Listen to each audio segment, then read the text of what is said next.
Your Excellencies, distinguished guests, ladies and gentlemen, welcome to a new edition of the Africa Dialogue series organized by the UN Office of the Special Advisor on Africa and the Permanent Observer Mission of the African Union to the UN in partnership with UNICEF and the Office of the UN High Commissioner for Refugees. My name is Foliba Thibault, and it's a great pleasure to welcome you to what is now the third webinar of the series, of the Africa Dialogue series, which will explore the theme of education and learning in crisis-affected areas. A heartfelt thanks to all the organizers who have made this event today possible, and thank you to all of you joining us online from around the world. Before we begin, just a few housekeeping matters. The webinar has simultaneous interpretation in English and in French. To access it, just click on the interpretation option, which is at the bottom of your Zoom screen. I believe you can see it. I would also like to kindly ask our speakers to mute their microphones if they haven't done so already, when they're not actively speaking, of course, so that we have a smooth and uninterrupted session for all the participants in this webinar. Thank you all for your cooperation, and I look forward to a great conversation today. Now, the Africa Dialogue series brings together a diverse array of stakeholders, whether they are policy and decision makers, experts, academics, and members of civil society, as well as young people, to look into the challenges and opportunities affecting Africa and contribute to innovative policy making and actionable solutions to speed up the achievements of the UN's 2030 Agenda for Sustainable Development and also the 2063 Agenda of the African Union across the continent. Now, the outcome of these series will also more immediately, perhaps, inform and shape the outcome of the upcoming Future Summit in New York. So we want to amplify, basically, a new narrative on Africa, for Africa, from Africa. Now, this year's theme of education through science, technology, and innovation toward the Africa we want seeks to use the incredible power of science, tech, and innovation to make sure every child on the continent has access to safe and quality education. In this third and final webinar of the series, we're looking at the issue of education in crisis-affected areas and how we can deliver inclusive and equitable quality education under challenging settings, whether it's conflicts or climate-induced external factors. What are the multifaceted approaches needed to ensure the safety and security of educational spaces and provide safe environments for learning free from violence and intimidation? How do we also invest in enhance investments in girls' education, not just as a matter of equity, of course, but also as a strategic imperative for building peaceful and resilient societies? So these are some of the questions that we'll be looking to answer and that we'll be discussing with our distinguished panelists in just a few minutes. I'll be introducing you to them very shortly. But first, I'd like to invite Mr. Jean-Paul Adam, Director of Policy, Monitoring and Advocacy at the United Nations Office of the Special Advisor on Africa, to deliver his opening remarks. Jean-Paul Adam, you have the floor. Thank you very much, Foley, and good morning to everyone from New York, and good afternoon and good evening, depending from where you are joining from. It's a great pleasure for me on behalf of the Office of the Special Advisor on Africa, and in particular on behalf of the Under Secretary General, Cristina Duarte, to warmly welcome everyone to this third webinar as part of the Africa Dialogue series. I would like to express our appreciation to the African Union, who are our partners, and recognize in particular their leadership in putting forward education as the theme of the year and underlining the critical actions that are necessary. And this sub-theme today on learning in crisis-affected areas is one of the key elements to be able to address this. I'd also like to express a warm welcome to our policymakers and partners, including the Executive Governor of Borno State, the Senior Coordinator from IGAD, Professor Louise Gichukchi and Ms. Lisa Felton, and of course our two partners within the UN, HCR and UNICEF. All of these partners are aiming, as you said, Foley, to deliver a new narrative on Africa, because too often we are portraying Africa through the lens of perpetual conflict. Of course, conflicts exist, and the fate of education systems in these conflicts is often seen as a casualty of war. And this contributes to the perception of lost generations who have limited opportunities for employment, and this perpetuates a cycle of despair. But in today's webinar, we seek to understand how education is one of the most critical factors in breaking the cycles of violence. We cannot afford to wait for the guns to be silenced, to pick up books and to pick up pens. We look forward to hearing of examples of how at national and regional levels, there are actions that can be taken to build a future of peace through education. We note that 1 in 5 refugees are in Africa, placing a huge burden on national governments and on the national governments, and placing a huge burden on the resources of these regions.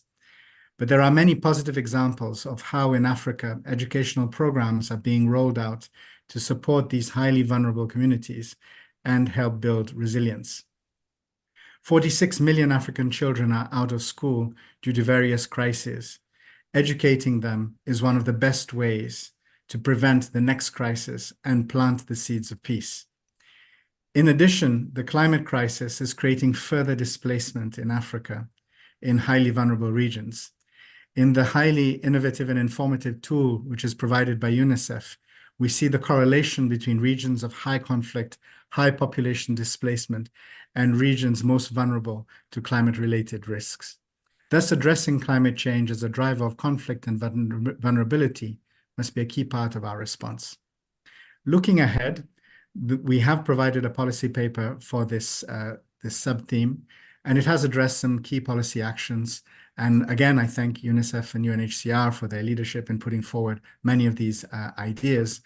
And we have emphasized the criticality of continuity of learning and means to deliver this in challenging circumstances. We must prioritize foundational learning and building resilient education systems. A focus on the development of teaching capacities is also critical, while digital skills and deployment of technologies can help provide some of the means to address learning in some of the most challenging areas. Of course, effective data and evidence-based decisions are also going to be key to be able to address learning in crisis settings. Finally, we must safeguard funding for these critical actions, and it requires mobilizing partners. But while doing so, it also means building from the outset domestic resource capacities. Education is the ultimate investment in peace. Thank you, everyone, for sharing your thoughts today. Your contributions, as Folly already mentioned, will be part of the reflections towards the Summit for the Future taking place in September. And this summit will deliver a pact for future generations. And this pact must be built on the premise of universal access to education for all. And to achieve that, we must be able to deliver it even to the most vulnerable and marginalized and those in conflict regions. Thank you very much, and we look forward to a very stimulating and informed discussion. Merci beaucoup. Merci beaucoup. Merci, Monsieur Jean-Paul Adam. Thank you very much to Jean-Paul Adam for those opening remarks and for highlighting the important issues that we're going to be discussing today. One of them being, of course, the importance of a continuity in learning despite challenging circumstances. Now I'd like to give the floor to Ms. Etliva Kadili, UNICEF Regional Director for Eastern and Southern Africa, for her opening remarks. Thank you so much, Folly, and thank you so much, everyone. Good morning, colleagues and partners. So much appreciation for all of us coming together, and thank you so much to Jean-Paul Adam for opening remarks. Really delighted to be in this important dialogue series. I'm here representing our UNICEF colleagues working across the African continent. Today's event, it is a very important event with a wide variety of esteemed stakeholders. It is also an opportunity to explore the challenges and solutions to making sure that every African child and young person living in crisis context gets a quality education. The theme of this year, as we heard earlier, Africa Dialogue Series, could not be more timely. In 2024, just a reminder for all of us, the world is totally facing unparalleled global humanitarian needs, with intensifying polycrisis, including overlapping conflicts, displacement, natural disasters, and public health emergencies, disrupting and ending pathways to learning. In Africa alone, an estimated 123 million school-aged children are affected by crisis, and 46 million are out of school. Across sub-Saharan Africa, 9 in 10 children are unable to read and understand a simple text by age 10. Children affected by crisis are significantly less likely to learn, and they acquire foundational skills 6 times slower than their peers. Our continent is at the epicenter of the global learning and climate crisis. Almost every country in the sub-Saharan Africa is classified as high risk in terms of climate impacts on children. The evidence shows really a true correlation between the high climate risk and poor learning outcomes. Across 190 countries and territories, where we are present as UNICEF before, during, and after emergencies, we've seen firsthand how humanitarian crises disrupt education systems. Schools are being closed, damaged, and destroyed. Children and teachers are displaced. Learning is interrupted, and many experience psychological trauma. Education is a basic human right, providing stability and protection, and is one of the most transformative development strategies. Crises not only interrupt children's learning, but also roll back development gains.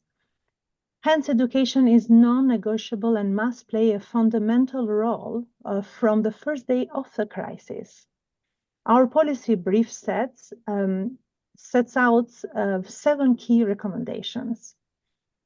Before our panelists start their discussion, I just want to take a little bit of time to highlight a few key actions that will be critical to achieving our collective ambitions. 1, education is everyone's business. Government, interregional bodies, UN, NGOs, private sector, community leaders, teachers, youth, and parents. We all must be working together. Investments is imperative to prevent educational disruption. Education response during crisis cannot be an afterthought. We need to reverse the trend of education as a second-tier response and systematically integrate it in emergency responses from the onset, from the start. We must reverse the chronic underfunding of the sector, considering the cost of inaction.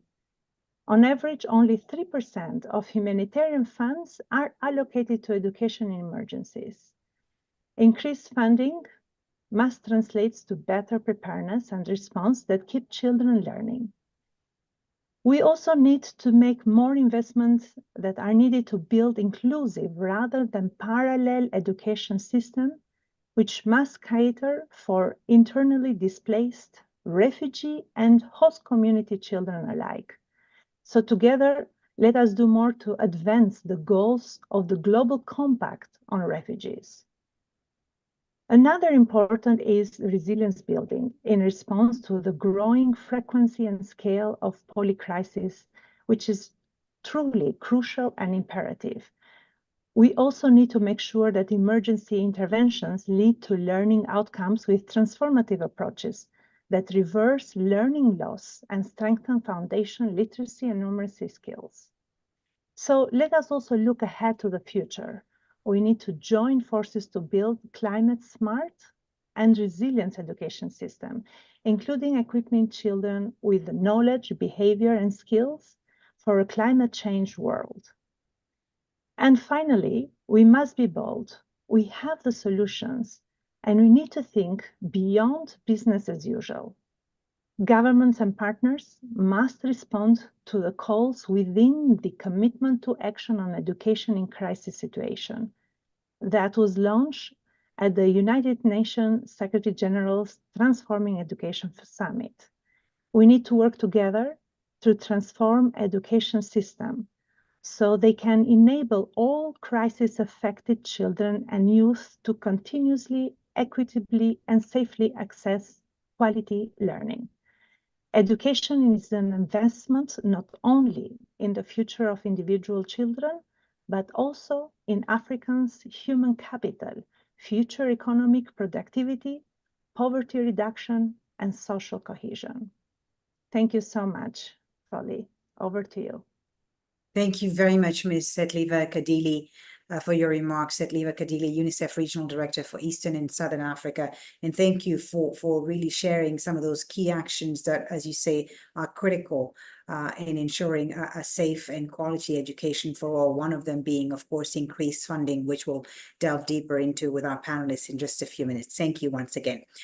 I'd like to now invite Mr. Xavier Créache, UNHCR's Deputy Director of the Regional Bureau for West and Central Africa, to give us his opening remarks. Thank you very much, Folly, and thank you. And I would first like to commend the African Union, but also the Office of the Special Advisor for Africa for having organized this event and for this year thematic focus. I would also like to express gratitude to our partner UNICEF. And I would like especially to thank the regional director, because I fully agree with everything she has said, so I don't have to repeat it. And it's a relief because I won't have time. And I hope you will allow me to be telegraphic in order to save time and mentioning some point.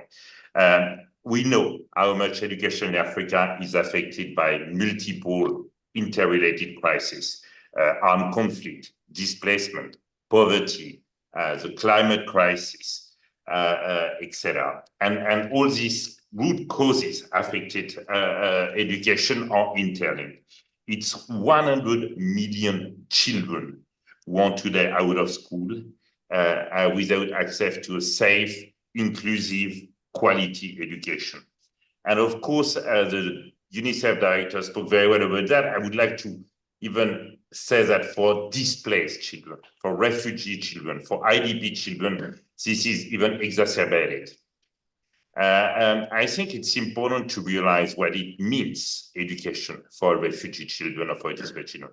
It's not only education that the school provides, it's protection, it's a safe place, it's prevention against early marriage, it's prevention against forced recruitment, it's prevention against female genital mutilation.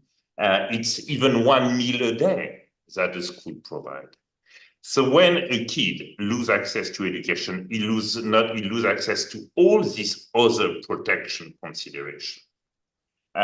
We have seen every time school are closed, how girls are exposed to early marriage. It was clear during the COVID crisis, for example. So it's very important. It's much more than education that we're speaking to.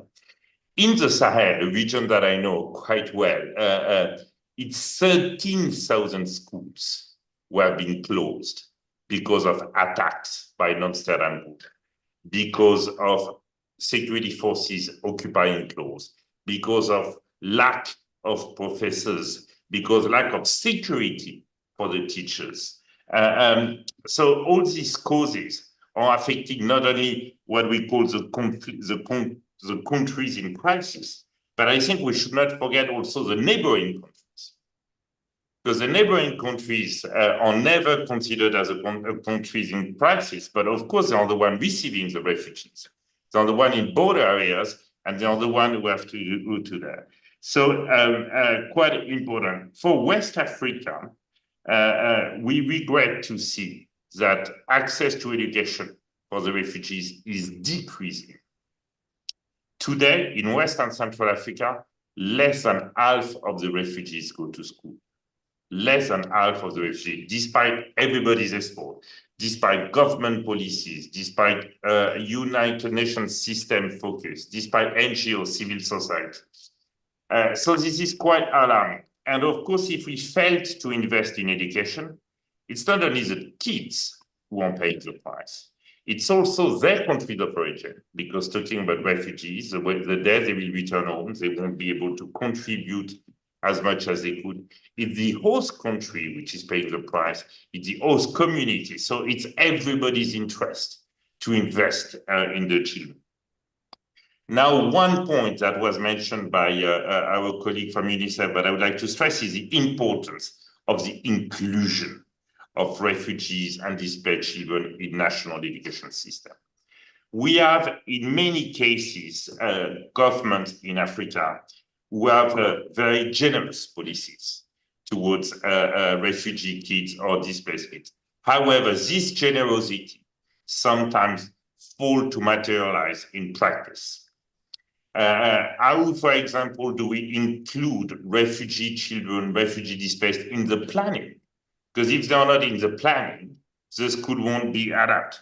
So it requires that we enact policy framework which will guarantee the right to education to the children. Last point, I hope I'm not too long, is was also mentioned by UNICEF, who said it all, but is donor support. We need donor support. And we need donor support not only during the humanitarian phase of an emergency, but we need donor support much beyond the humanitarian phase. We really need to build the capacity of national system of education. Again, thank you very much for the session and for having given us the opportunity to contribute. Thank you very much, Xavier Créache, UNHCR Deputy Regional Director, and to all the partners for starting us off with some very important questions that we need to discuss with our panelists now. One of them being, of course, as Xavier said there, how do we include refugee children in education systems, but also what are the multifaceted approaches that are needed to ensure safety and security? How do we enhance investment in education? So to discuss these questions and many others, let me now introduce to you our distinguished panelists for this panel discussion with a sub-theme once again of education and learning in crisis-affected areas. I'll introduce them in just a moment. Our panelists will first provide their views, of course, in responses to a set of questions. And then later on, those of you who are joining us online from around the world will also have the opportunity to ask questions to our panelists through the Zoom chat box or the Q&A function. And again, interpretation is available should you need it. Let me now introduce our panelists to you. We have Professor Babagana Umara Zulum, who's the Executive Governor of Borno State in Nigeria. Dr. Kebede Kasat Segai, Senior Coordinator of Education, Science, Technology, and Innovation at the Social Development Division of the Intergovernmental Authority on Development, IGAD. Also with us is Professor Loise Gichuhi, Senior Lecturer in Education in Emergencies at the University of Nairobi, and Ms. Lisa Felton, Managing Director of the Vodafone Foundation. Thank you all very much for joining us. Thank you for your patience. Again, I'll be asking you 2 rounds of questions each, for which you'll have about 3 minutes to respond, and then we'll have questions from our audience. I will kindly ask you to keep your responses brief so that we can have as many questions from the audience as possible. Professor Babagana Umaru Zulum, let me start with you and ask you about your experience in Nigeria. Your state, Borno, has dealt, of course, with significant challenges in the education sector.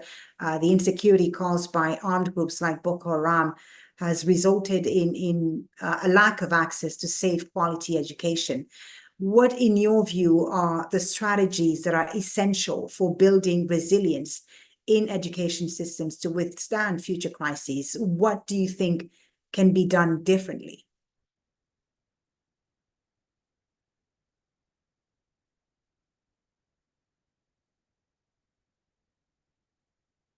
Professor Zulum, can you hear me?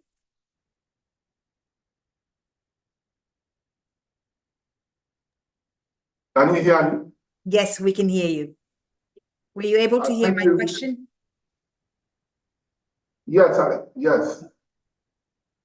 Thank you very much for this very important conference. In Borno State, Nigeria, the insurgency has triggered acute humanitarian and post-displacement crisis, devastated social and economic impact on our population, further deepening fragility and poverty in the Northeast sub-region. Education is severely affected in Borno State. about 5,000 classrooms were destroyed. More than 500 teachers were killed as a result of the insurgency. However, there is a need for us to understand the concept of resilience from the school level up to the policy level. And I want you to understand that a resilient education system is risk-informed, considers peace building and social cohesion, and then last but not the least, consider the provision of mental health and psychosocial support to the children. So here in Borno State, as I earlier told you, the magnitude of the destruction is very high. But most importantly, we have devised a lot of methods because we felt inclusivity is very important. Many of the children don't have access to Western education. And above all, the IDPs and the refugees are also facing a very serious crisis. So under this system, we adapted adaptable learning systems that will allow in-person training, blended and completely online training. So we have invested more on digital literacy. And above all, we ensure that we have internet connectivities in our own school. And then we have also established a lot of radio programs and television programs with a view to ensuring that those who don't have access to education will have access. But most importantly, investing in technology is very important because it's only through technology that we can reach these huge out-of-school children. Because when I took over the mantle of leadership as the governor of Borno State, we have about 1.5 million out-of-school children. This figure is so high.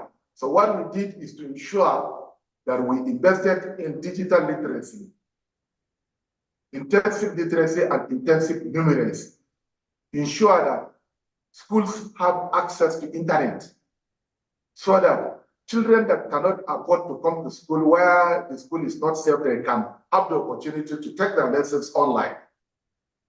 Because of lack of time, secondly, I want to inform you that we consider peace building and social cohesion as a veritable tool for developing education in our own area, because this is very important. Then the last but not the least is the provision of mental health and psychosocial support for children, because the communities were completely traumatized. So the issue of providing mental health care is very important, and most importantly, providing psychosocial support to the children is very important. But I think above all, the safe school initiative is also very important. Despite the crisis that we had in Borno State, there was never a time, most of our schools were closed. So we have invested in ensuring that the objectives of safe school initiatives are implemented. One, our schools were properly fenced, but most importantly, we build a very strong school systems in such a way that parents are involved in our decision-making process. Advocacies are also very important. Again, we established some certain technologies. Cameras and others are placed in our school, but most importantly, we establish a very strong community vigilante, community security systems in the school, which provides early warning system to the children as well as to the teachers. But most importantly, we have also trained the teachers. I think because of lack of time, these are some of the efforts that we have been making in order to ensure that education reach each and every person. And above all, scholarship is very important. We introduce a feeding system in the school, even in primary school, where there are crises, we introduce at least one feeding system in schools, because the children are less privileged, you are talking about inclusivity. So once they will come to school and they will have access, having a day meal only, the children can come to schools. So and then we have also given scholarships. We extend our support even to the parents, because normally during the rainy season, parents use their children to go and cultivate their lands during the rainy season. And in order to support the parents, government under a World Bank project called Agile, and some of our own initiatives decided to provide some stipends to the parents in order to encourage them to go to schools. Thank you very much. Thank you very much, Governor. Thank you, Professor Zulum, for sharing some of your experience there in Borno State, Nigeria, and some of the initiatives that you've undertaken there. Important and interesting that you highlight the need to invest in digital literacy and technology, but also the need for psychosocial support and for children to be supported mentally as well. Thank you very much, Governor. Let me come to you, Dr. Kebede Kasat Segai of IGAD now, if I can. International agreements like the Global Compact on Refugees emphasize responsibility sharing and collaboration between the states affected by crises, and especially those hosting refugees and other actors like the donors, the private sector and civil society. In your opinion, what unique role can these different actors play? And how can donor states take a more significant position in responsibility sharing for countries that are hosting a large number of refugees? Thank you very much, Folly. I would like to express my appreciation on behalf of IGAD. We have been working in the field over the last 6 years with education in emergency under the Djibouti Declaration. So we even actually preceded the agreement that you mentioned, the Global Compact, and contributed to that as well. So I believe, responsibility sharing is very key for education in emergencies. The countries hosting are providing protection, they provide health, they provide also the necessary infrastructure for shelter and also for education. Of course, when it comes to education, they make available all the facilities at their disposal. They also provide teachers, quality teachers. They actually facilitate the access to quality education and the alternative pathways to education through skill building and training, as well as actually putting refugee students into their education management information system.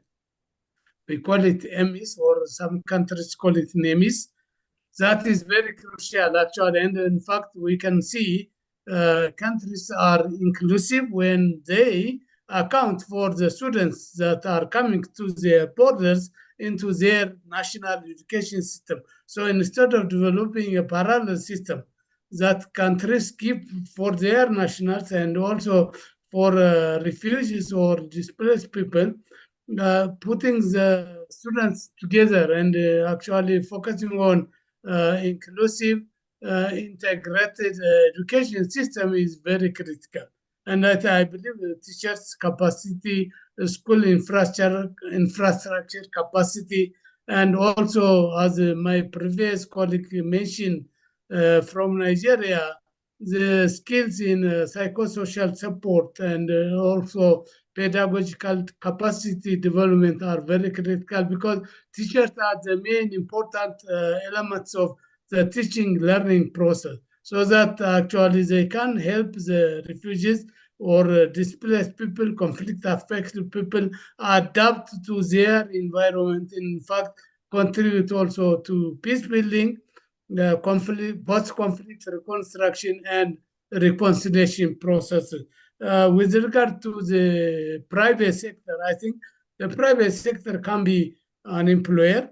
They can also facilitate skills and technical know-how development through investment and also entrepreneurship that actually are needed. And in fact, their example could actually help the member states that are struggling with the resources and also with the needs of our displaced people.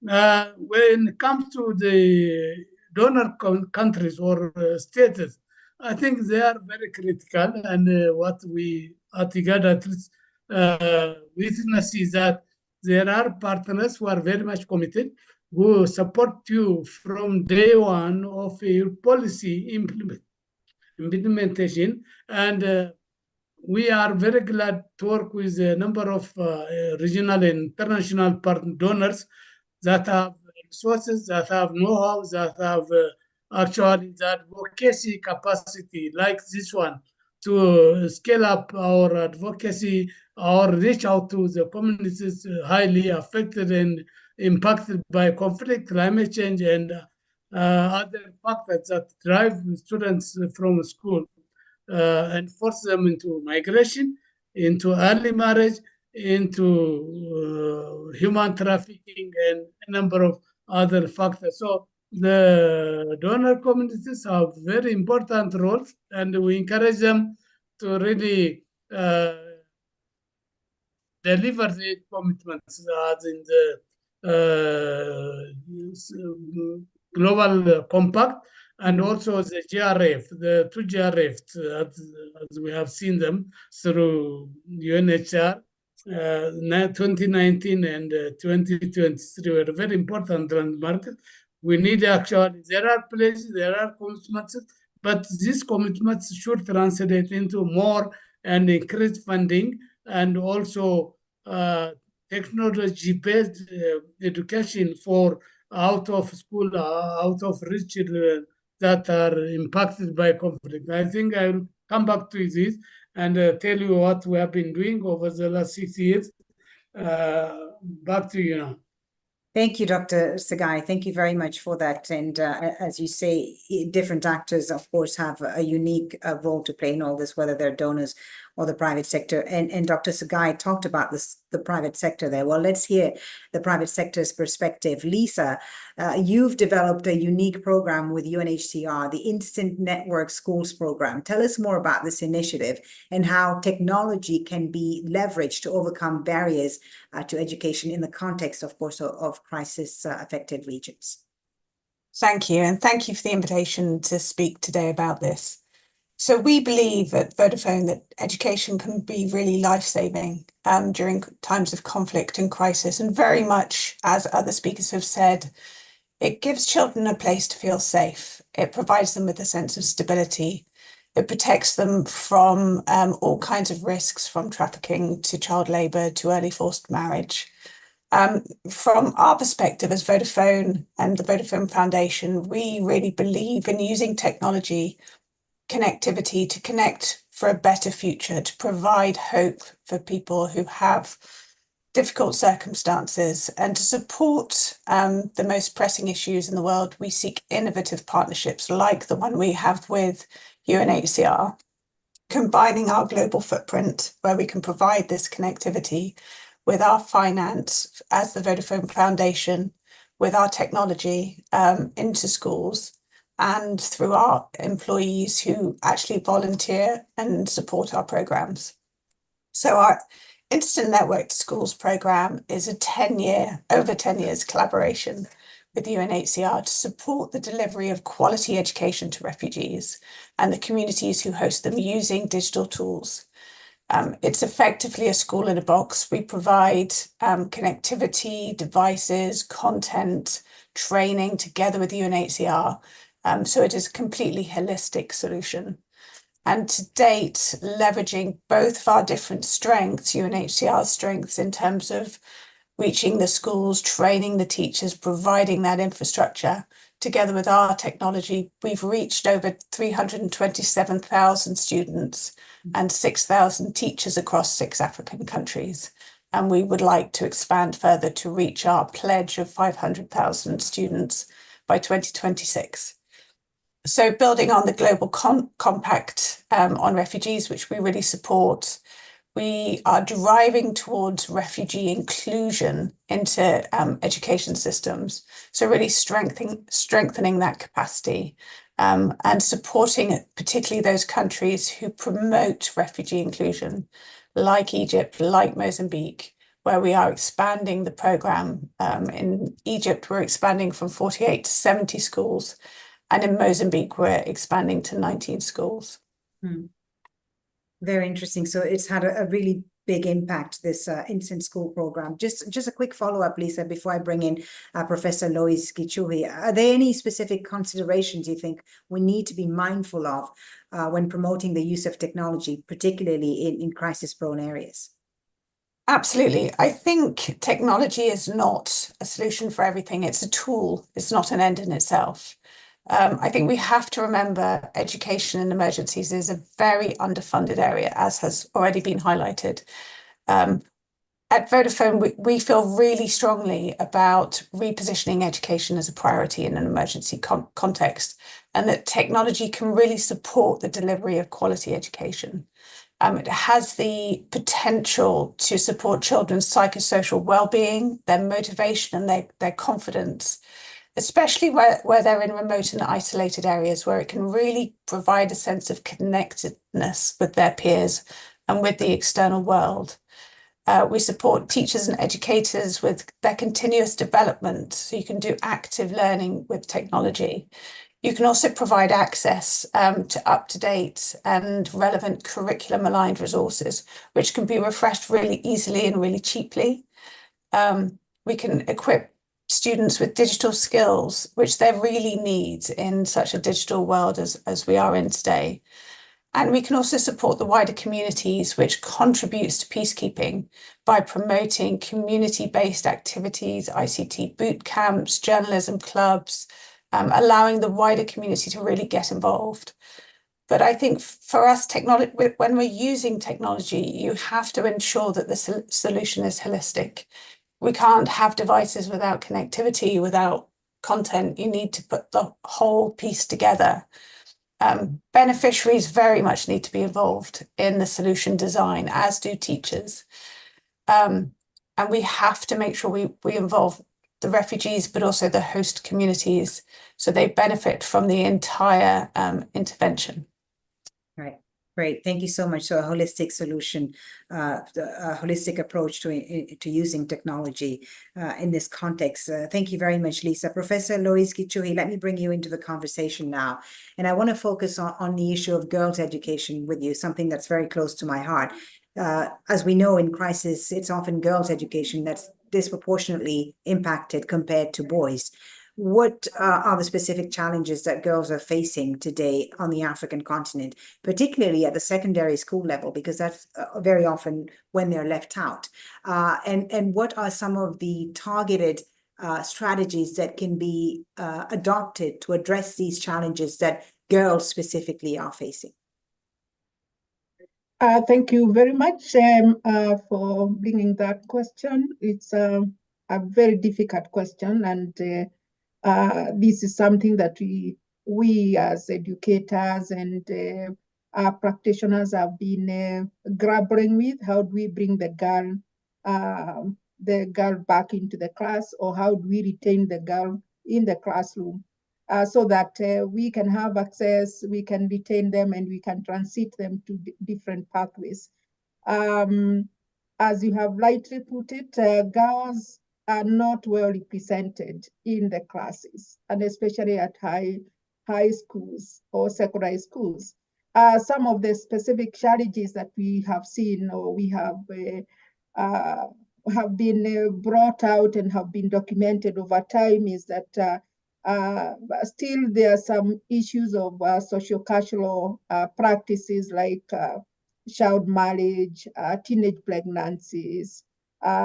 We also have issues of menstruation challenges, girls not having the sanitary towels, even when we know that there's a lot of effort from the government and from other other people like the private sector that tries to help the girls. Still, we have challenges in menstruation. We also have gender-based violence, which is more particularly affecting girls, either within the households or without the households, like in the environment, in the schools, in the community. Of course, we know girls, regardless of wherever they are, they have household responsibilities compared to the boys. And we also know that there's a lot of safety concerns, especially when it comes to young girls while walking to school, and also even when they're in school, and especially in crisis context where safety is not 100% guaranteed. We also have a lack of female teachers who are supposed to be mentors and who are supposed to be role models. Many of the refugee camps and many of the crisis context situations, we don't have women teachers. And I remember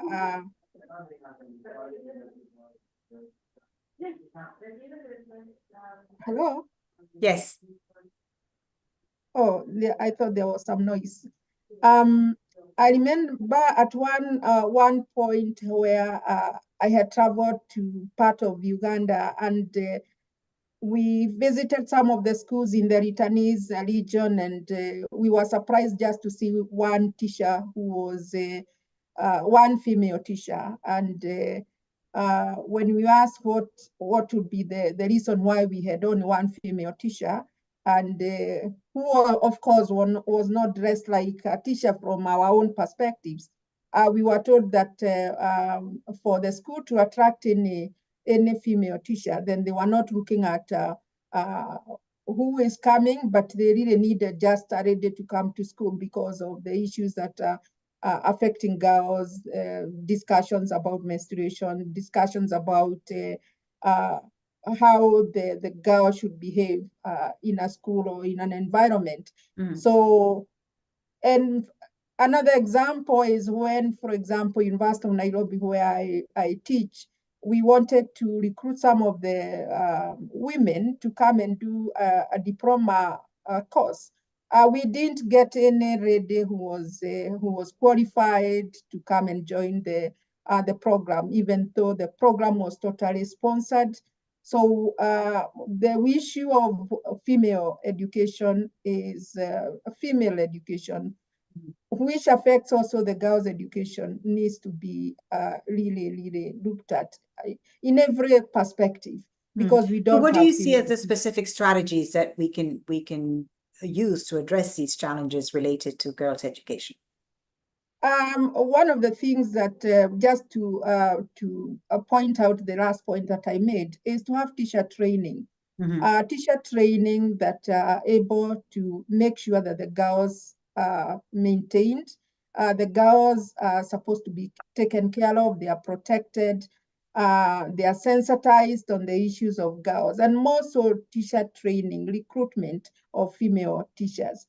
And of course, we are talking about access to hygiene, menstrual hygiene management, where we can have water, sanitation, and hygiene facilities, enough sanitary pads, and so on and so forth. Life skills training, we need to actually give them life skills, especially health education, sensitize them on gender-based violence and how they can protect themselves, prevention strategies, digital literacy, for example, and so on and so forth. Ensure, of course, that we have flexible options for learning, because if, for example, we are missing girls in school because of the different activities at home, then we can have flexible options for learning. And of course, ensuring that schools are safe for all girls and boys, and especially girls, when they feel they are not safe among the male teachers and among the boys. Thank you so much. Thank you very much, Professor Lois Gichoui, for those comments and highlighting the importance of course, of having female teachers and teaching these girls life skills training, as you said. Thank you very much. I'll come back to you in just a few minutes to tell us more about what you've been doing at the University of Nairobi and some of the works that you've undertaken there. But Dr. Sagai, let me come back to you if I can. And talk about refugee children. As Xavier Créache said in his introduction earlier, it's quite critical to include refugee children, the importance of including refugee children in national education systems. And the Djibouti Declaration and also the Global Compact on Refugees advocate for the inclusion of refugees in national education systems. But beyond these policy agreements, what needs to be done to make sure that this happens, that these refugee children are included, and what benefits do you see them bringing, and do you see having them included in national education systems bring?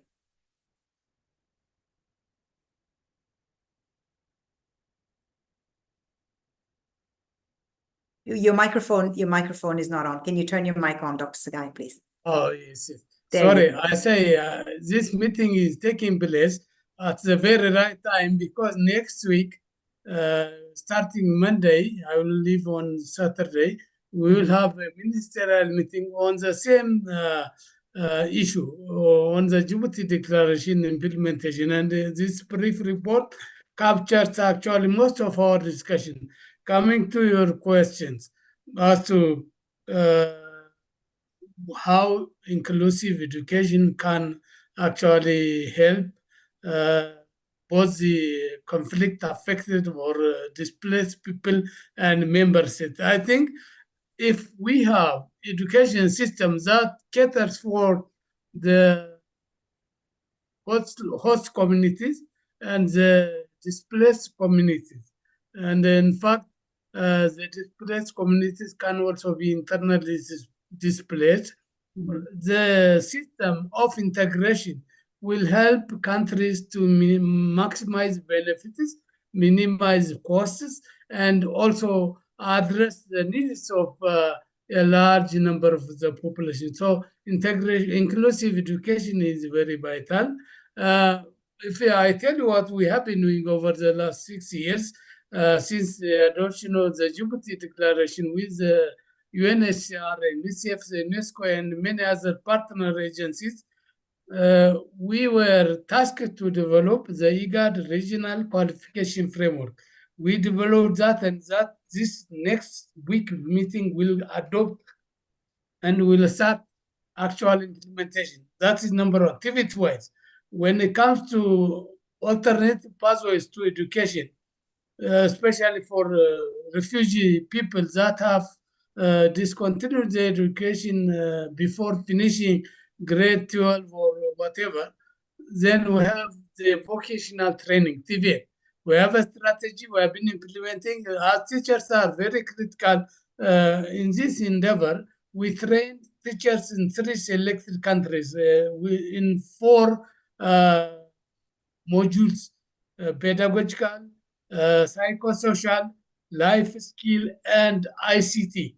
And you can see that actually we are catering for the various needs of the refugees, including digital learning, because we realize that actually in refugee areas, as my previous speaker noted, from the private sector, access to connectivity is very much limited, but we advocate for holistic education. So that we have been doing over the years, and we try to address the special needs.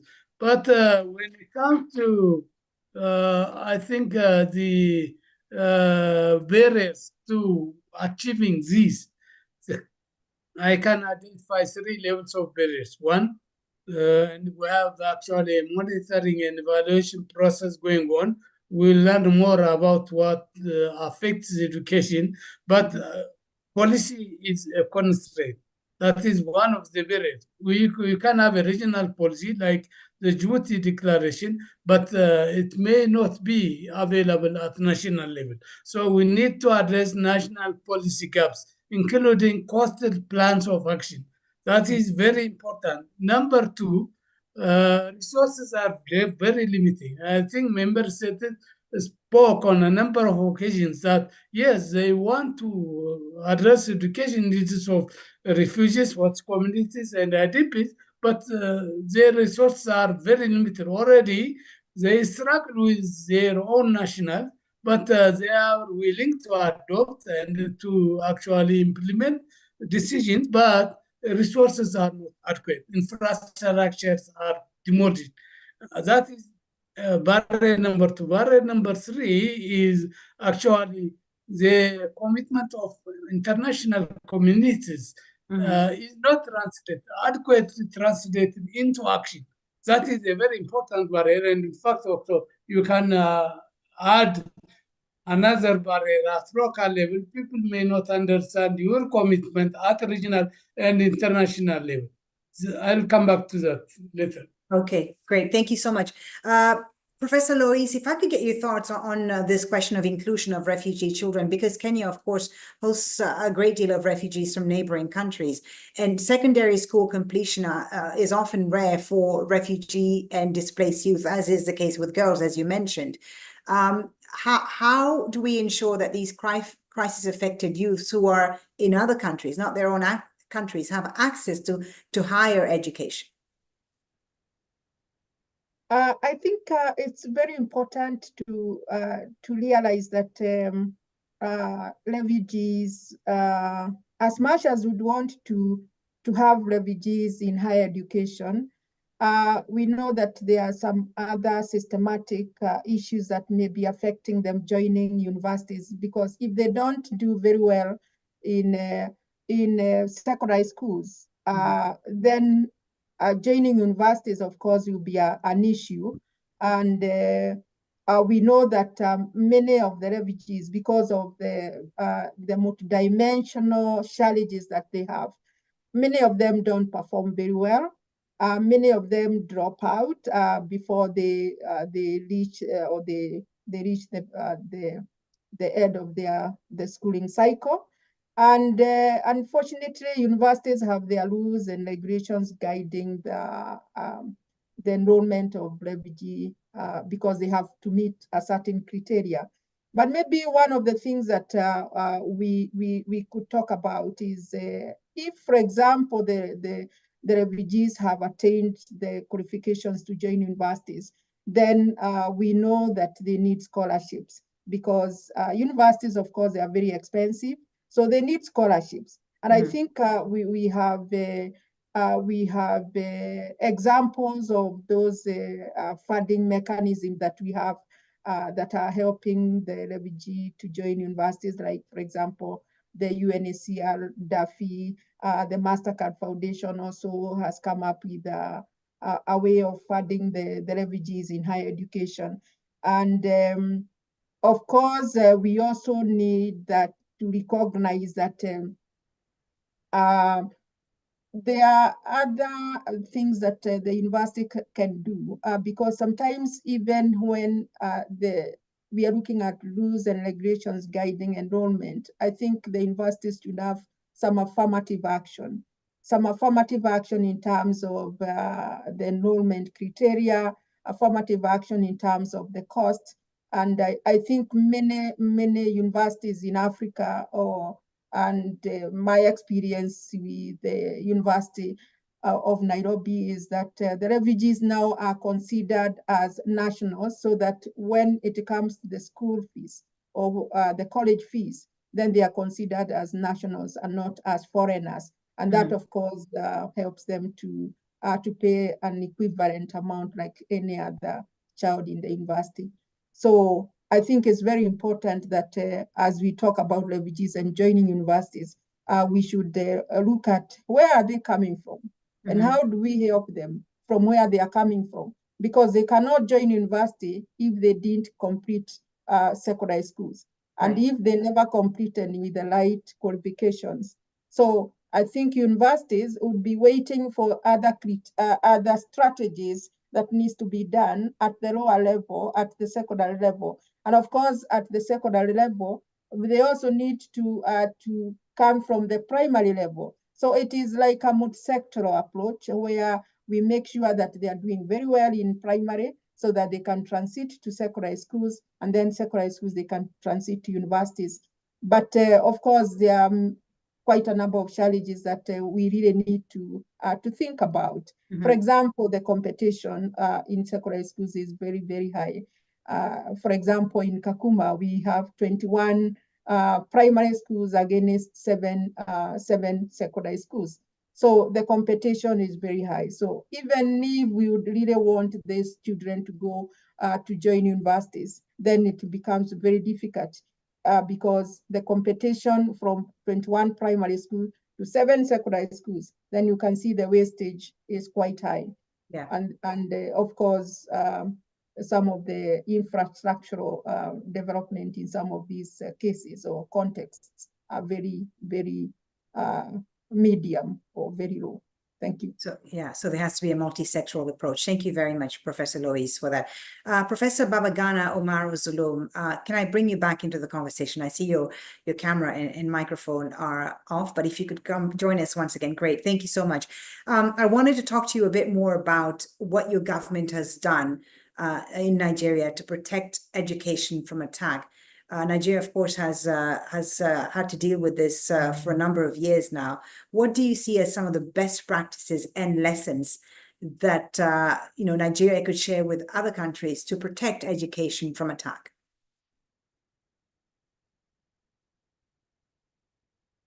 Thank you very much. First and foremost, we have to take note that education is a priority, which is very important. Yes, most of our educational facilities were attacked. But I also want you to understand that, each and every country has its own peculiarities. Mm-hmm. For example, in Borno State, what do we mean by Boko Haram? Boko Haram means education is sin. So we are battling with two main issues. One, addressing the problem of enrollment. Two, addressing the problem of retention in our own schools. Because these people don't like education at all. So this is something which is very serious.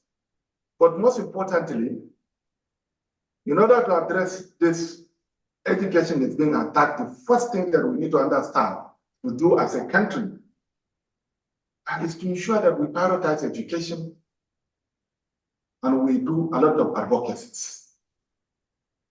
Because this is very important. And secondly, the issue of community engagement is key for sustainability. Communities have to be engaged and they need to know that education is very important first and foremost.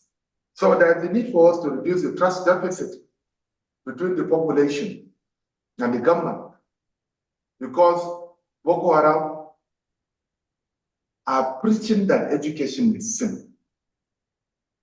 So what matters is not about creating access, preventing attack. The most important thing is to ensure the establishment of strong de-radicalization measures that will ensure parents to understand the importance of education. This is something that we need to do. Then coming down to what are we doing to prevent attack, to prevent this? One, as I earlier told you, we have to implement the policies of self-discipline initiatives,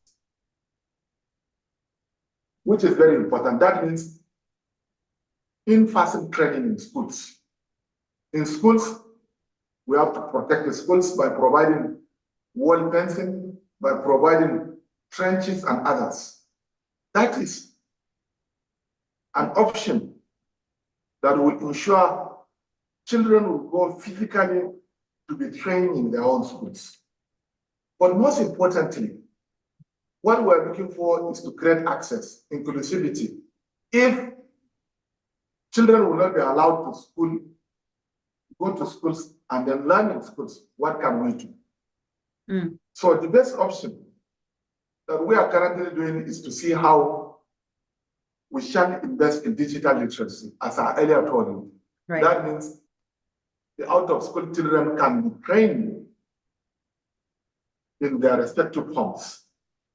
But for us in Borno State, the best lessons that we want others to understand is that, first and foremost, the mindset is very important. We need to ensure that the population understood what we are looking for. Because even if access is being created to them at home, even if access is being created for children to go to schools so that they will learn physically in schools, if the mindset is not okay, the parents will not even allow their children to go to school. Mm-hmm. And even at home, they will not allow children to undergo the online training.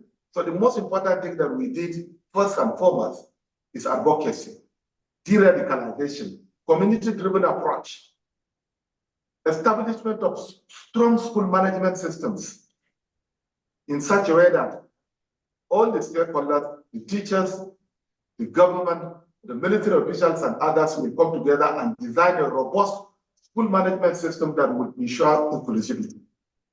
This is very important.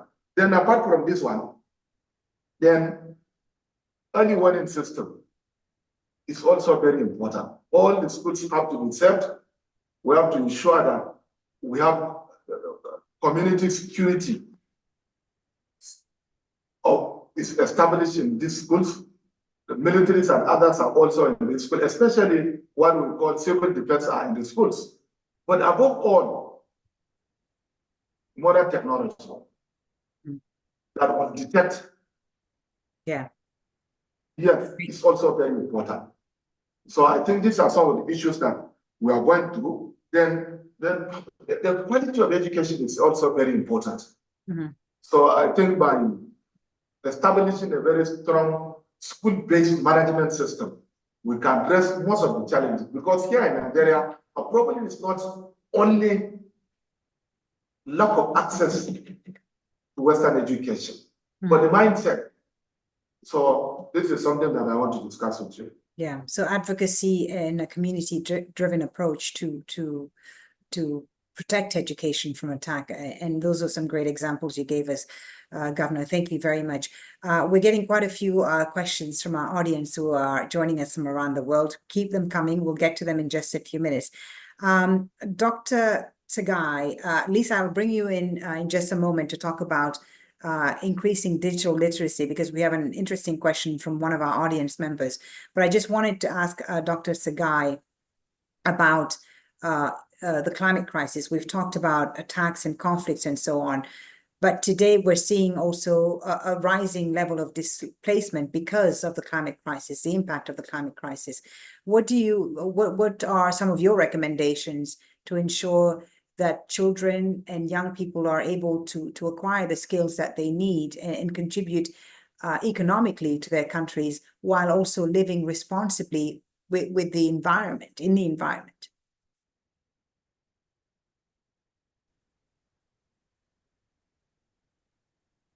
Dr. Tsegai, can you hear me? Yes. Yeah. Always silent. Now I'm okay. Thank you for that question. I think, as I said, we are going to do regional response strategy at upcoming ministerial meeting on education and climate change. I believe that we should involve the schools, the community, and the students in responding to the climate crisis. Mm-hmm. The community can actually learn from the school. The children will actually have very important role in mitigating climate change impact in the region.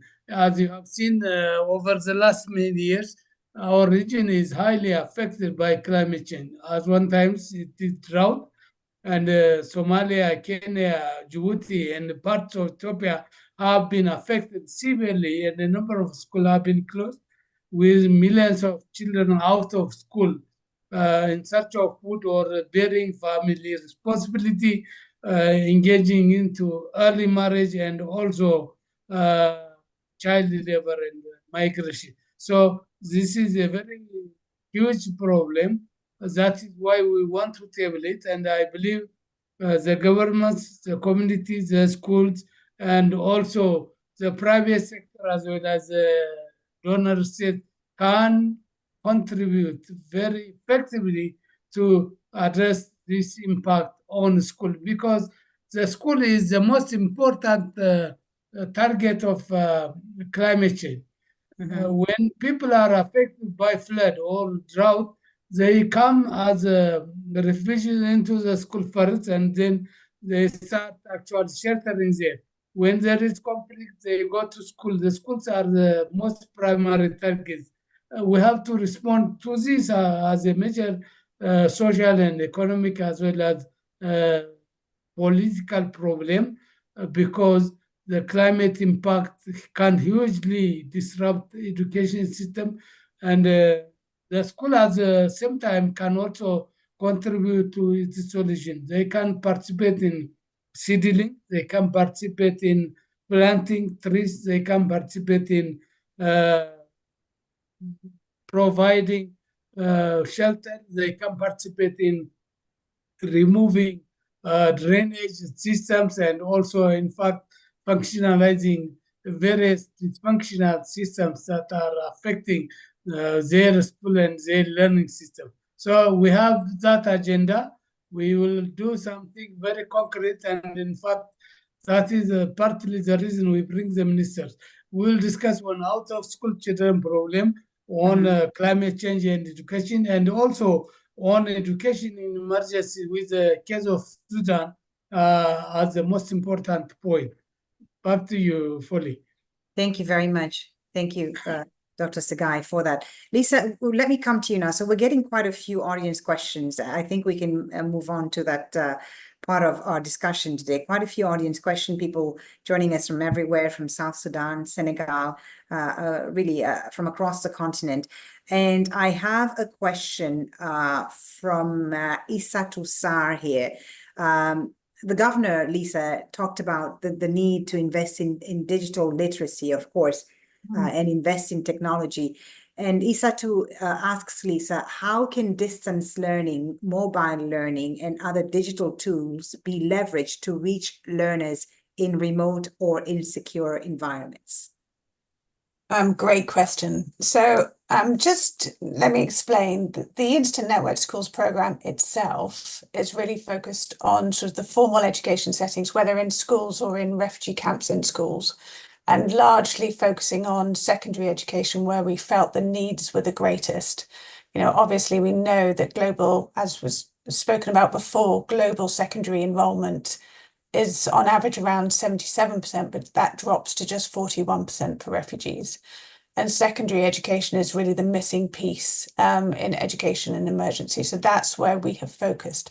But interestingly, we really had to adapt our own operating model during the COVID crisis with the school closures, exactly the same kind of challenges. So we had to create virtual peer support groups, digital resources for teachers to share with students, helping them create videos of themselves, online tutoring. And what we also have done a lot of in the last couple of years is really focused on training the teachers with new digital learning tools themselves, so that we're teaching them how to use the digital tools, how to teach using digital resources, and how to manage their classrooms using digital resources as well. So all of those pieces we're bringing into the program and ensuring teachers can really leverage these tools properly. Beyond formal education, when we really talk about those out of school, we also believe, again, technology is absolutely critical, really to provide those pathways to reintegrate youth back into formal education, especially if they've been unable to attend school for many years. So they can, again, the digital programs, the technology can provide not only the social and emotional support, but life skills programs, language capacity building, access again to those online educational tools. And we provide ourselves, and there's many, many others, educational platforms such as instant schools or free access, zero-rated access to educational programs to provide that ability for people, especially girls, to connect to those programs if they are out of school. I think the beauty really of technology is, for me, the mobile or whatever device the individual is using effectively provides access to the best global resources in the world. That connectivity on its own is the great leveler.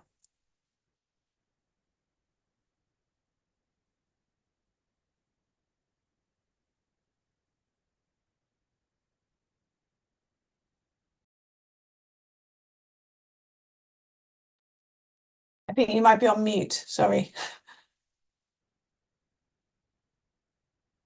There you go. There. Thank you, Lisa. Thank you very much, Lisa, for that.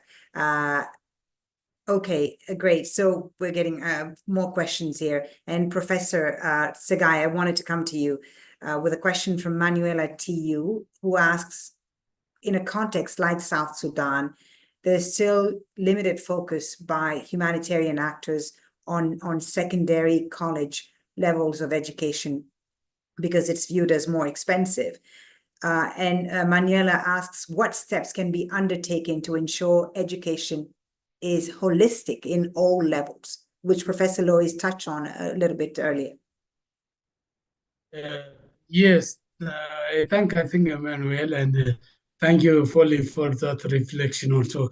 Two things.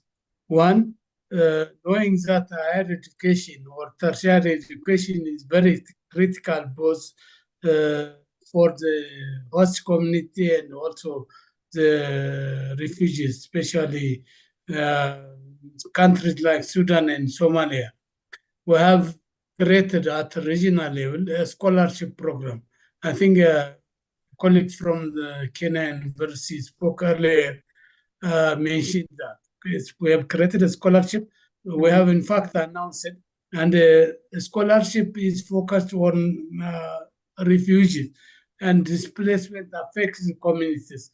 We are not providing at the moment until our capacity is big to all population, but we focus on displacement affected communities. And I think we believe that scholarship is one of the mechanism for inclusive education, equalizing the opportunities. But the main challenge, as my colleague professor from the University of Nairobi mentioned, is higher education requires quality. That is why actually we don't get much quality skills that are competent enough to join universities, but we have also alternative opportunities that we provide. And when I believe partners can come and join us and promote skills learning, be it digital skill, climate skill, life skill, whatever skill, employability skill, so that people can maximize the benefits accrued to education, and then they can actualize themselves. I think the most important point is that we want to help people helping themselves, and scholarship is one way. So I urge all our partners to come contribute and in fact promote scholarship, especially among girls and the most vulnerable. That way we can help countries that are most in need. Priorities for now as regard are South Sudan and now Sudan because of the conflict there. We have not talked about it. And then Somalia, especially among the returnees and displaced people. Thank you. Thank you, Dr. Segai, for that. Lisa, I have another question for you, but I'll come to Professor Zalum first in Nigeria, because you touched on this a little earlier, Professor, about the need and the importance for psychosocial support for children in these crisis-affected areas. And there's a question here that asks, how can teacher training and professional development, as well as psychosocial support, be tailored to the specific needs and challenges faced in these contexts?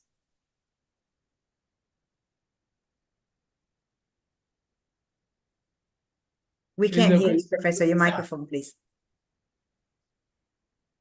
Is the question to Lisa You can or hear to me. me? Yes, can hear Professor me now. Zulum, please. Thank you very much. As I earlier told you, as a result of the insurgency, people in Borno State have completely lost their means of livelihood. Mm.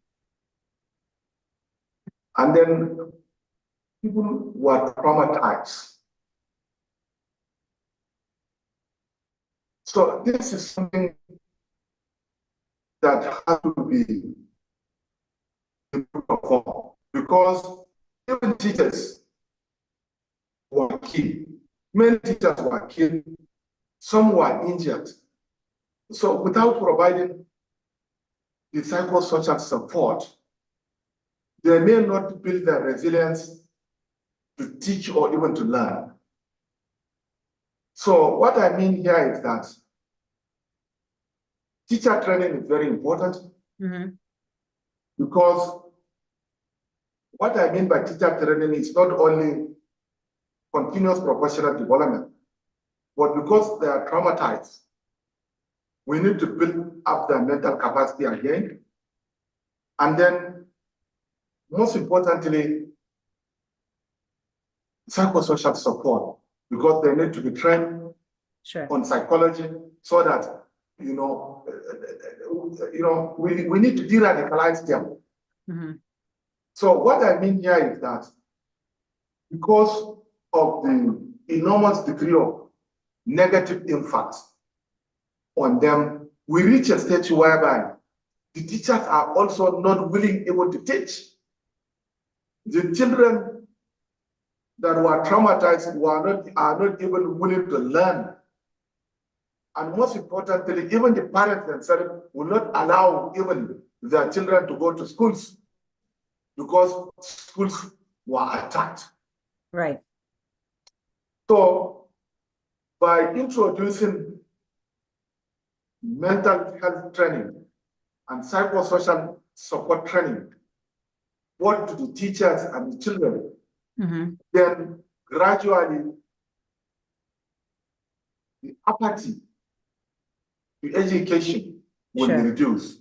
Because at the beginning of the crisis in Borno State, there was a time, if the schools are safe, children no longer go to schools, teachers no longer go to teach. So the issue of training them, providing them mental health education and psychosocial support is necessary to bring them back to schools. Thank you very much. Thank you very much, Professor. I just had one more question for you before I go to Lisa. And this question is from Chucks Ondijo, who's asking about the impact the culture of child marriage has had in your state, Borno State, in the role of out-of-school children in your state. Is that a big issue for you, child marriage in Borno State? Yes, because normally, in our areas, it's not forbidden that somebody, younger ones can be married. Yes, this has seriously, have some certain impact. You can say negative or positive, but most importantly, what is the state government doing? What are we doing in order to address these challenges? We have we introduce what we call second chance schools for those that are out of school children, especially girls that have missed their school age children, those that are affected by Boko Haram insurgency. So yes, it has affected, but most importantly, we have also established a sustainable mechanism that will ensure enrollment of these girls that were married within the school age. Okay. Yes. So we used to enroll them. We have provided separate schools. We have women-girl colleges. We have boarding schools. We have second chance schools that will take care of these out-of-school children. But most importantly, about policies. Policy is also very important. We decided to invest in non-formal education also, because of the problem of Boko Haram in Borno State, because as I earlier told you, Boko Haram means Western education is forbidden. So we have Islamic educational systems in our state. So what we did is to streamline the non-formal educational system into the formal educational system. We have Islamic schools where the girls are studying in these Islamic schools. We decided to include 4 main syllabuses. 1, intensive numeracy, digital literacy, and then most importantly, technical and vocational education. Okay. Governor Zulu, we're almost coming to the end of our session. I just wanted to sneak in one last question from our audience before we wrap up things. And Lisa, I want to come to you for this one, and perhaps also Professor Lois, if she's still with us. Connectivity is a big challenge, of course. And Esther Wamungu asks Lisa, what are some of the low-tech digital tools that can be leveraged to deliver curriculum content? Again, really interesting question. I think for us, what we try and do is, as I mentioned, provide a holistic solution. So all parts of the jigsaw can be challenging, providing the devices, providing connectivity, which in some places which are very remote has to be satellite connectivity, and increasingly that will be the solution.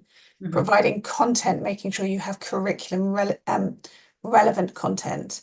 And power, we shouldn't forget about power. We try and power our internet network boxes through solar panels, which powers the entire school. So all of those pieces have to really be in place in order to provide a holistic solution that really works.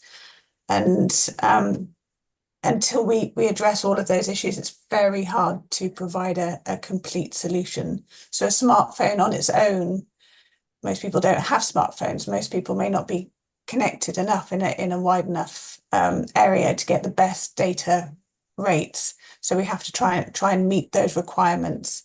There's not always an easy solution, I think, to that. Professor Lois, if you're with us, I'll give you the last word. Lisa talked about the numerous issues that need to be addressed and the need for a holistic approach. What kind of research should universities be engaged in to help resolve some of these issues? Sorry, I am connecting from my phone. I have just lost power in the last few hours. Power is an issue, isn't it? And power is one of the issues, and especially in crisis context, power. They would have all the gadgets, as Lisa has said, but if they don't have power, then that everything will be useless because they have to have power to connect. Of course, many of the refugee contexts, they use, or even in the crisis context, they use generators. But those generators are very expensive and they need also to be powered. So it's not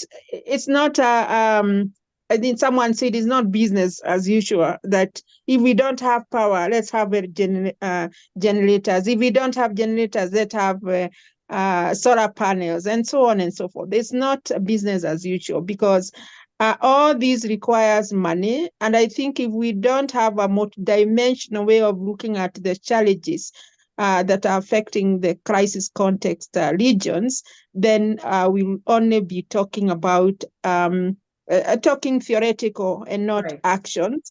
And therefore, it's very, very important. And I think a multi-sectoral approach is very, very important. Why I'm saying a multi-sectoral approach, because sometimes we have electricity, we don't have connection, we don't have data.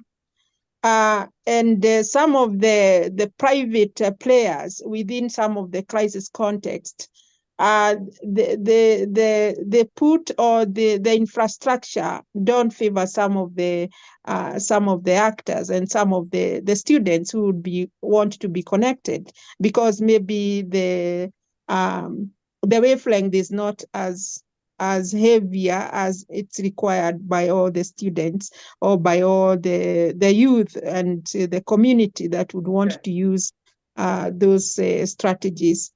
So I think when it comes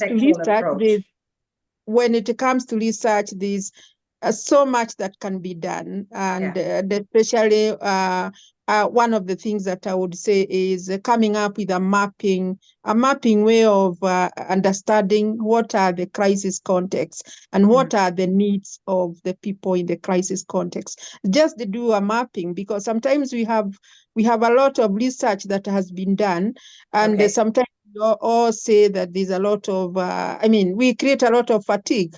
So when we talk about research, then it should be need-based. And of course, not creating fatigue to the people in the crisis context where everyone is rushing there. Right. It becomes like a marketplace. So we really need to identify what are the needs of the people in the crisis context, and we do a mapping so that if we are providing a solution, that solution is evidence-based. Identify the specific needs of the people affected. Thank you so much, Professor Lois, for your answer. And thank you to all of our panelists for really a great conversation, an insightful conversation.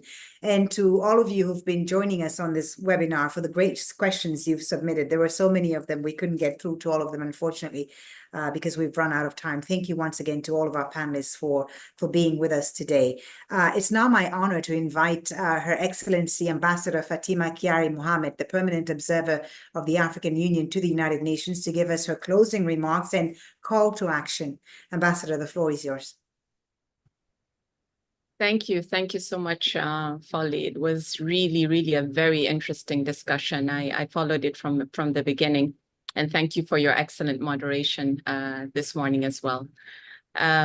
Excellencies, distinguished guests, ladies and gentlemen, good morning once again. And I want to particularly recognize my governor, Professor Babagana Sulum, who's been with us from the beginning and was also able to share some firsthand, I think, experiences from Borno State and the Northeast region, an area where I personally was very involved during the height of the Boko Haram crisis.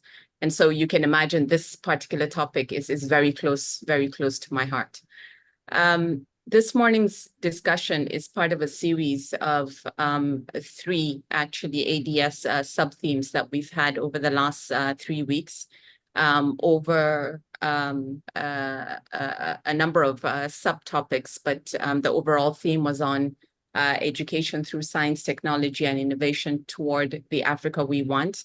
I'm very much aligned to the AU's theme of the year on education. And this morning's discussion, particularly, I think, was so rich that we can have an entire conference on this and still not exhaust the discussions. So I won't attempt to summarize, but I would like to highlight some key messages and also, as you mentioned, the call to action. So first and most importantly, I think it is clear that a comprehensive approach is necessary. I think several panelists mentioned that, spanning from the initial emergency response to long-term recovery efforts. And investing in education from the onset of crisis is crucial. But we also have to ensure that children and youth have access to learning opportunities and support for their overall well-being in the long term. And this requires not only financial investment, but also policy frameworks and programs that address the diverse needs of affected populations. In addition, policies aimed at protecting children and promoting the continuity of learning and well-being for all children need to be highly adaptive, inclusive, and also need to acknowledge experiences of the children. It must be equitable and gender responsive. And a particular point was made regarding tailoring it to the particular needs of girls vis-a-vis their male counterparts. In addition, we've talked about the need to preserve hard-won development gains where possible and ensure that we protect schools and essential institutions, build resilience, and be ready for recovery. One of the main points and the call is that we must ensure that there are strong partnerships between our humanitarian and development actors, and that there needs to be a streamlining, if you like, in order for us to build crisis-resilient education systems. There needs to be an emphasis on the need to ensure children's access to safe learning environments, Learning spaces and schools should not only be places for education, but also platforms for essential services, supporting children's mental and physical health and well-being, as well as a focus on foundational learning for the first response, which is crucial for building resilience in the face of crises. Several panelists also emphasized the need to enhance teaching and learning through digital skills development, ensuring teachers in crisis settings receive training on crisis-related content and effective teaching methodologies. And it's also clear that leveraging technology can enhance teaching quality and inclusivity, especially in low-resourced environments. Long-term planning for technology adaptation and sustainable financing models are essential for ensuring digital connectivity. We also need strong education data systems, which are essential for informed decision-making in crisis contexts. Data collection should also therefore be prioritized, especially where the most marginalized groups exist, to ensure that education responses are inclusive and equitable. Most importantly, we must address the root causes of conflict and ensure the interlinkages between peace, security, and development in all our efforts. And both Agenda 2030 and Agenda 2063 are the comprehensive frameworks that aim to address the fundamental root causes, but also the broad range of global and regional challenges, including the root causes of conflict. For us at the African Union, the Continental Education Strategy for Africa, CESA, also aims to reorient Africa's education and training systems to meet not only knowledge, but also competencies, skills, innovation, and creativity, which are required to nurture African core values and promote sustainable development at the national, sub-regional, and continental levels. It also emphasizes the ideals of Pan-Africanism, and I think it's important that we emphasize that, and the African Renaissance, if you like, in all education systems in Africa, in order for us to achieve the Africa we want. We always talk about decolonizing education, and I think this is a fundamental part of it. So let me conclude by thanking once again all of our distinguished panelists, all our participants for their valuable contributions to this discussion. I also want to thank our co-organizers, of course, the Office of the Special Advisor on Africa, USG Cristina Duarte, and I have been working very closely with our teams on this, as well as our partners of choice for week 3, which is ITU, the World Bank Group, UNECA.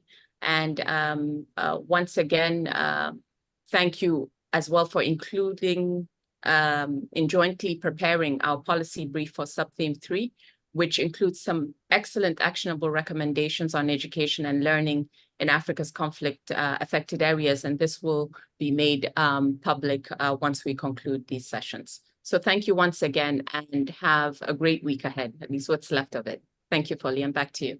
Thank you very much, Ambassador. Thank you for your remarks, and thank you to everyone who took part in this webinar of the Africa Dialogue series from around the world. It was a great conversation. Thank you once again for joining us, and have an excellent day wherever you may be. Take care. Bye-bye.